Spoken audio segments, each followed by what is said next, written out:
2050 पृथ्वी धीरे धीरे इंसानों के लिए एक खतरनाक जगह बनती जा रही थी। हर गुजरते साल के साथ तापमान बढ़ रहा था, नदियां और झीलें सूख रही थी।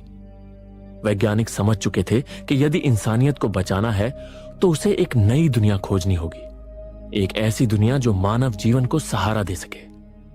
सालों की खोज और अनेक असफल प्रयासों के बाद आखिरकार सन 2063 में उन्हें ऐसा ग्रह मिल ही गया जो पृथ्वी की जगह इंसानियत का नया घर बन सकता था। लेकिन एक बड़ी समस्या थी। वह ग्रह इतना दूर था कि वहां तक पहुंचने में लगभग 86 वर्ष लगने वाले थे, और इतना लंबा सफर कोई भी सामान्य इंसान जीवित रहकर पूरा नहीं कर सकता था। इसीलिए इंसानियत ने अपनी सबसे महत्वाकांक्षी योजना शुरू की। बच्चों के एक समूह को उस दूर स्थित ग्रह की ओर भेजने का निर्णय लिया गया। यह कोई सामान्य मिशन नहीं था, बल्कि एक जनरेशनल मिशन था। ऐसा सफर जिसे एक ही पीढ़ी पूरा नहीं कर सकती थी। योजना के अनुसार यान में मौजूद ये बच्चे बड़े होंगे, फिर उनकी आने वाली पीढ़ियां भी इसी यान में जन्म लेंगे, और आखिरकार कई दशकों बाद उन्हीं के वंशज उस नई दुनिया पर कदम रखेंगे जहां इंसानियत अपने अस्तित्व की एक नई शुरुआत कर सकेगी। दोस्तों, अगर आपको ऐसी जबरदस्त साइंस फिक्शन फिल्में पसंद है तो आप बिल्कुल सही जगह पर आए हैं। ऐसी ही और धमाकेदार एक्सप्लेनेशन के लिए चैनल को सब्सक्राइब कर लीजिए। तो चलिए बिना किसी देरी के वीडियो शुरू करते हैं। इस मिशन पर 30 बच्चों को भेजा जाने वाला था, और ये कोई आम बच्चे नहीं होने वाले थे, बल्कि इन्हें जेनेटिकली इंजीनियर्ड करके लैब के भीतर ही तैयार किया गया था। इन सभी बच्चों को बचपन से ही बाहरी दुनिया से दूर लैब की चारदीवारी के अंदर ही कठिन ट्रेनिंग देनी शुरू कर दी गई थी, ताकि वे बड़े होकर अंतरिक्ष के जानलेवा खतरों से खुद को बचा सकें और उन्हें उस बंद यान के अंदर दशकों तक बिना किसी मानसिक तनाव के रहने में कोई परेशानी ना आए। रिचर्ड, जो इस पूरे प्रोजेक्ट का सुपरवाइजर था, उसने खुद भी इन बच्चों के साथ इस मिशन पर जाने का एक बड़ा फैसला किया। वह अच्छी तरह जानता था कि यान पर बढ़ रहे इन बच्चों को सही रास्ता दिखाने और उनकी देखभाल करने के लिए किसी समझदार बड़े का होना बेहद जरूरी है। उसने जब यह बात अपनी साथी मरियाना को बताई तो मरियाना ने उसे कड़वी हकीकत का आईना दिखाते हुए साफ कह दिया, यह वन वे मिशन होगा। तुम भी इन बच्चों की तरह पृथ्वी पर कभी वापस नहीं लौट पाओगे। तुम्हारी मौत भी उसी यान में होगी। रिचर्ड ने शांत आवाज में कहा, मैं यह बात बहुत अच्छे से जानता हूं। इसी के साथ आखिरकार वह ऐतिहासिक दिन आ गया जब सभी 30 बच्चे और रिचर्ड हमेशा के लिए पृथ्वी को अलविदा कहने वाले थे। उल्टी गिनती के साथ रॉकेट ने उड़ान भरी, और देखते ही देखते उनका शटल अंतरिक्ष की कक्षा में पहले से मौजूद विशाल यान तक पहुंच गया। यह यान इतना भव्य और विशाल था कि यहां 86 साल तक इंसानी सभ्यता आराम से जिंदा रह सकती थी। बच्चों को अपनी धरती की कमी और परायापन महसूस ना हो, इसलिए यान के अंदर का पूरा डिजाइन बिल्कुल उसी लैब जैसा रखा गया था जहां वे पले बढ़े थे। रिचर्ड ने आखिरी बार दूर होती नीली पृथ्वी को देखा, और यान ने गहरे अंतरिक्ष के सन्नाटे में अपना अनंत सफर शुरू कर दिया। समय अपनी रफ्तार से बीतता रहा, और देखते ही देखते 10 साल गुजर गए। यान अंतरिक्ष की अंतहीन गहराइयों में खामोशी से अपनी मंजिल की ओर बढ़ा जा रहा था। अंदर के लंबे लंबे गलियारों में हल्की नीली रोशनी फैली हुई थी, और हर तरफ एक अजीब सा सन्नाटा पसरा था। वे बच्चे अब 20 साल के जवान लड़के लड़कियों में तब्दील हो चुके थे। रोज सुबह वे अपनी नींद से जागते और बिना किसी उत्साह के रोजमर्रा की तरह लर्निंग सेशंस में लग जाते, जहां उन्हें इस मिशन और अंतरिक्ष विज्ञान से जुड़ी बातें सिखाई जाती थीं। लेकिन सबसे अजीब और डरावनी बात यह थी कि कोई भी आपस में हंस बोल नहीं रहा था, मानो वक्त के साथ इनके अंदर के सारे जज्बात, गुस्सा और प्यार पूरी तरह मर चुके हों। हर सुबह सभी को एक छोटा सा शॉट ग्लास दिया जाता, जिसमें एक ब्लू लिक्विड होता था। उनसे कहा गया था कि यह नीला पानी उनकी इम्यूनिटी को बेहतर रखने के लिए बेहद जरूरी है। इन 30 मुसाफिरों में से एक थी सेला। एक दिन गलियारे में चलते हुए वह एयरलॉक के मोटे कांच से बाहर फैले उस काले खामोश अंतरिक्ष को देख रही थी। उसने रिचर्ड से गहरी मायूसी के साथ कहा, हम इस मिशन की पहली पीढ़ी हैं। इसका मतलब हम अपनी पूरी जिंदगी इसी बंद डिब्बे में गुजार देंगे और उस नए ग्रह को कभी अपनी आंखों से देख भी नहीं पाएंगे। तो क्या हमारी इस लाइफ की कोई अहमियत नहीं है? रिचर्ड ने सेला की उदासी को समझा। उसने अपने पिता और दादा दादी की एक पुरानी तस्वीर निकालते हुए कहा, मैंने अपनी जिंदगी में कभी अपने दादा दादी को नहीं देखा, लेकिन इसका मतलब यह बिल्कुल नहीं था कि उनकी जिंदगी की कोई अहमियत नहीं थी। उन्होंने अपनी दुनिया में एक बेहद खुशहाल और पूरी जिंदगी जी थी।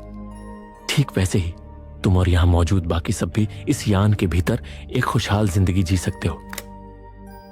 उस रात जब सभी अपने अपने केबिन में सो रहे थे, तभी पूरे यान के ढांचे में एक अजीब सी थरथराहट और खौफनाक आवाज फैल गई, मानो बाहर वैक्यूम में यान छोटे छोटे उल्कापिंडों से टकरा रहा हो।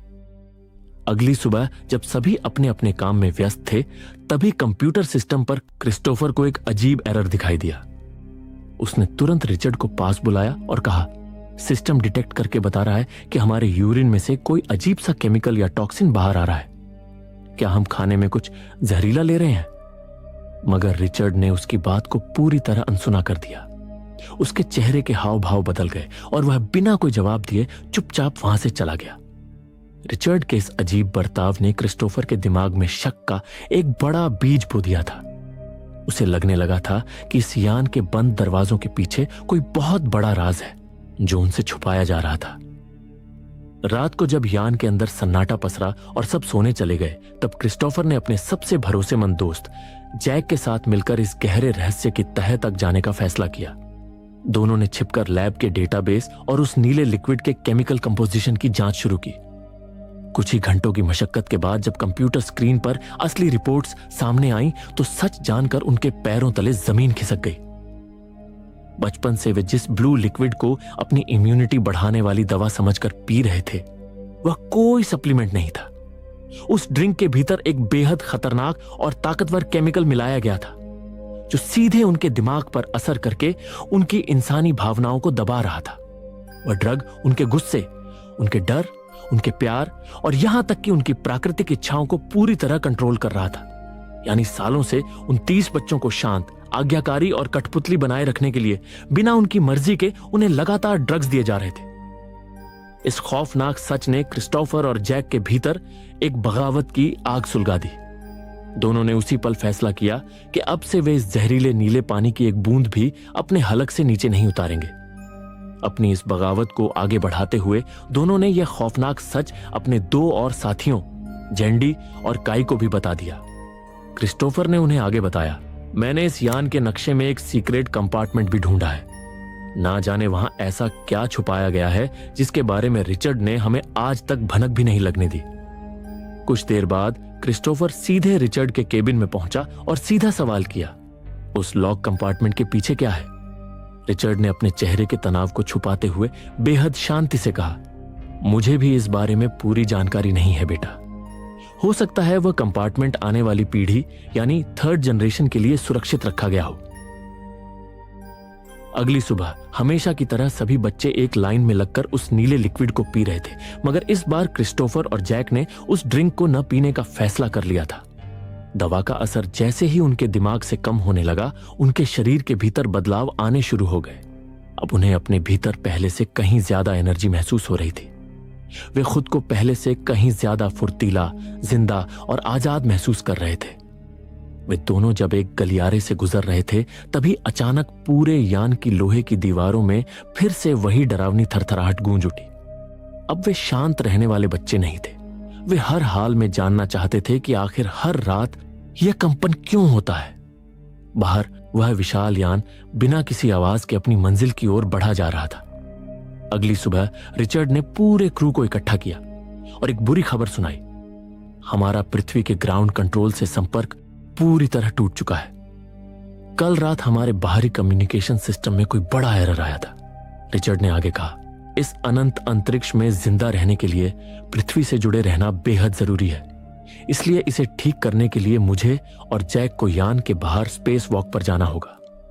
सैला तुरंत जैक और रिचर्ड के भारी स्पेस सूट्स को रेडी करने में जुट गई। इसी दौरान दवाओं के प्रभाव से मुक्त हो चुका जैक अपने भीतर बढ़ रहे अनियंत्रित जज्बातों को संभाल नहीं पाया।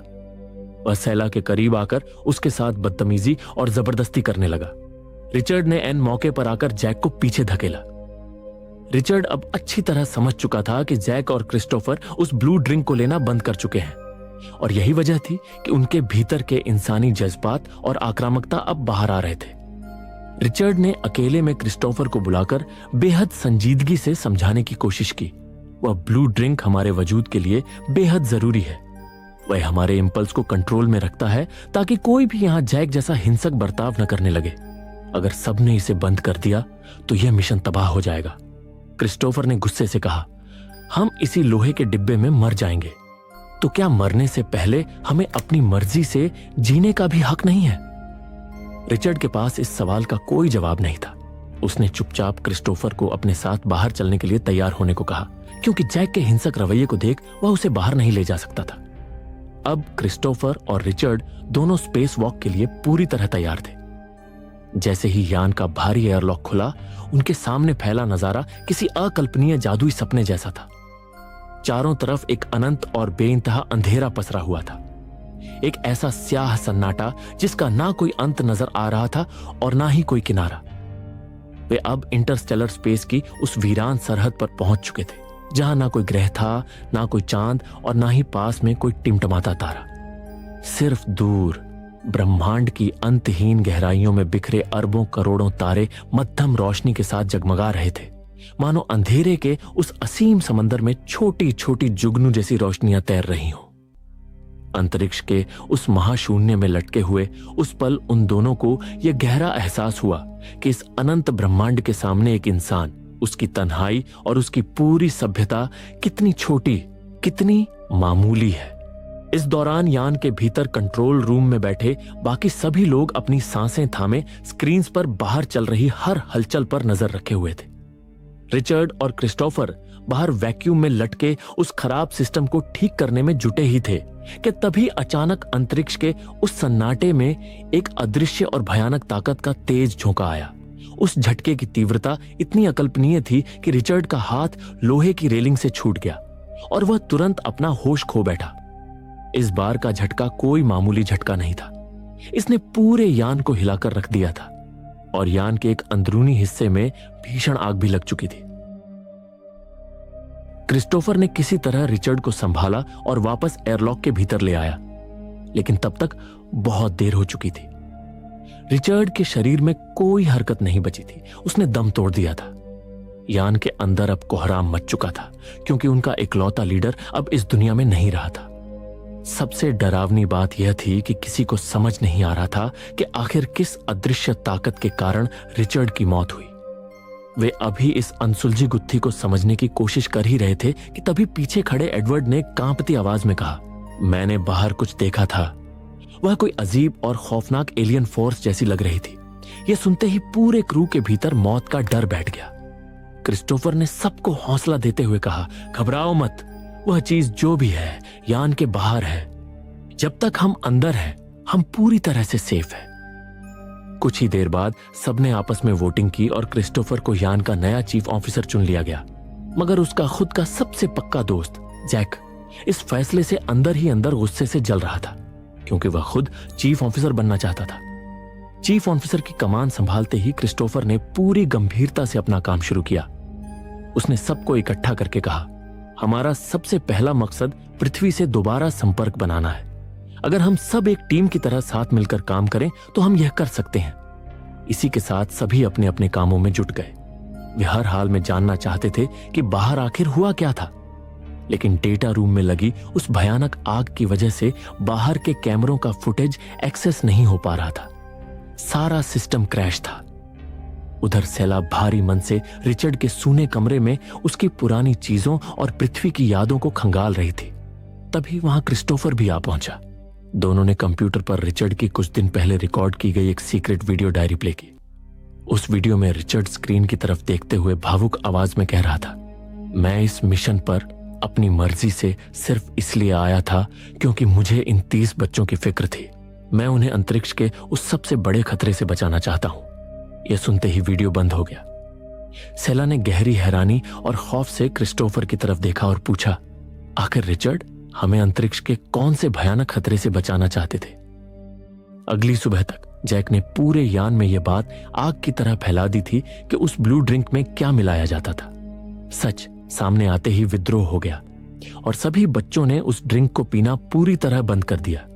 और ऐसा होते ही कुछ ही दिनों के भीतर दवाओं के प्रभाव से आजाद होते ही उनके भीतर के दबे हुए इंसानी जज्बात, वासना और गुस्सा अब उफान मार रहे थे। वे पहले से कहीं ज्यादा एक्टिव हो चुके थे। देखते ही देखते कई और दिन बीत गए। अभियान के भीतर सेला को लेकर जैक और क्रिस्टोफर के बीच सीधा टकराव शुरू हो चुका था।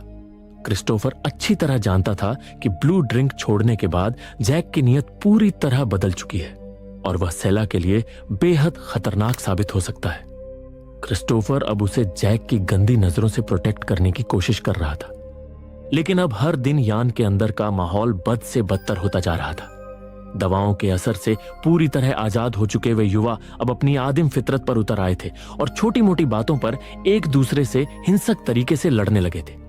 चीफ ऑफिसर होने के नाते क्रिस्टोफर अपनी तरफ से सबको संभालने और यान का अनुशासन बनाए रखने की जी तोड़ कोशिश कर रहा था, मगर हालात हर गुजरते दिन के साथ उसके हाथ से निकलते जा रहे थे। यह सब उस ब्लू ड्रिंक को ना पीने की वजह से हो रहा था।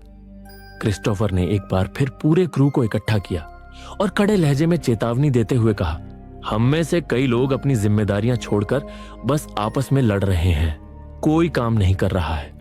हमारा अब तक पृथ्वी से संपर्क नहीं हो पाया है। हमें हर हाल में सबसे पहले कम्युनिकेशन सिस्टम ठीक करना होगा।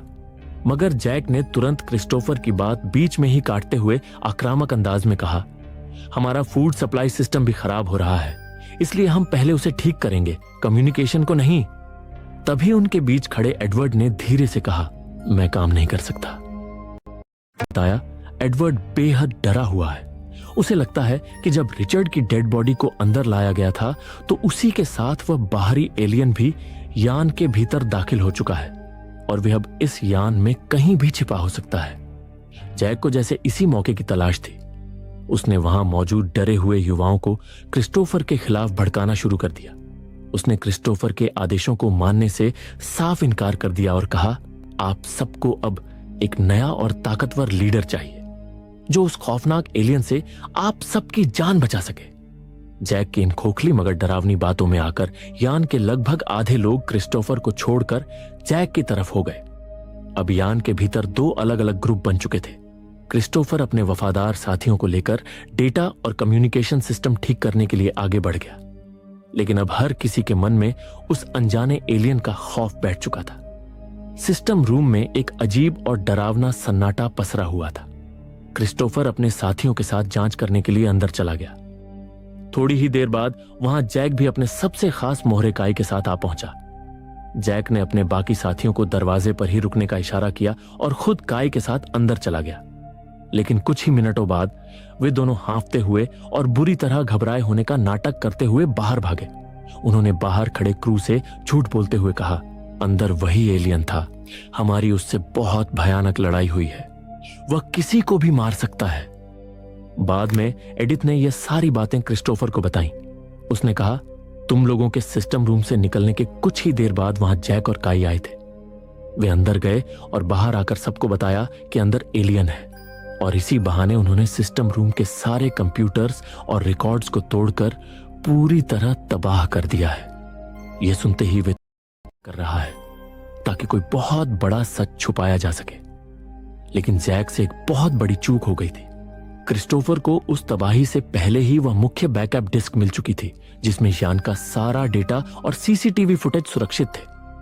क्रिस्टोफर और सेला ने बिना वक्त गंवाए छिपकर उस पुरानी कैमरा फीड को प्ले किया।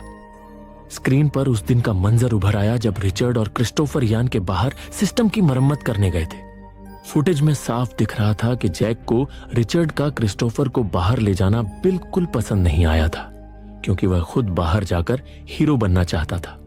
अपनी इसी नफरत में जैक ने कंट्रोल रूम से उस केबल में हाई वोल्टेज बिजली का झटका भेजा था जिस पर रिचर्ड काम कर रहा था। गुस्से में उसने पावर की तीव्रता इतनी ज्यादा बढ़ा दी कि उस भयानक झटके से रिचर्ड की मौत हो गई। यान पर कोई एलियन अटैक नहीं हुआ था, बल्कि जैक ने खुद अपने ही सुपरवाइजर रिचर्ड का बेरहमी से मर्डर किया था, और अपने इसी खौफनाक जुर्म को छुपाने और यान का लीडर बनने के लिए उसने पूरे क्रू के बीच उस जानलेवा एलियन की झूठी कहानी फैलाई थी। क्रिस्टोफर ने कहा, जब तक हम यह पक्का फैसला नहीं कर लेते कि जैक के साथ आगे क्या करना है, तब तक कोई भी यह बात किसी और को नहीं बताएगा। वे इस सच को सही वक्त पर सबके सामने लाना चाहते थे। कुछ देर बाद जब यान के सभी लोग डाइनिंग एरिया में खाना खा रहे थे, तभी जैक अचानक अपनी सीट से उठा। उसने पूरे रौब और घमंड के साथ सबके सामने खुद को यान का नया चीफ ऑफिसर घोषित कर दिया। उसने कहा, अब से मैं इस यान के नए नियम बनाऊंगा और यहां मौजूद हर शख्स को वही फॉलो करने होंगे। क्रिस्टोफर को ठीक इसी मौके का इंतजार था। वह बिना एक पल गंवाए आगे बढ़ा और उसने कंप्यूटर स्क्रीन पर वह सीक्रेट सीसीटीवी फुटेज सबके सामने प्ले कर दी। क्रिस्टोफर ने कड़क आवाज में कहा, रिचर्ड को किसी एलियन ने नहीं मारा। ये एक सोची समझी हत्या थी।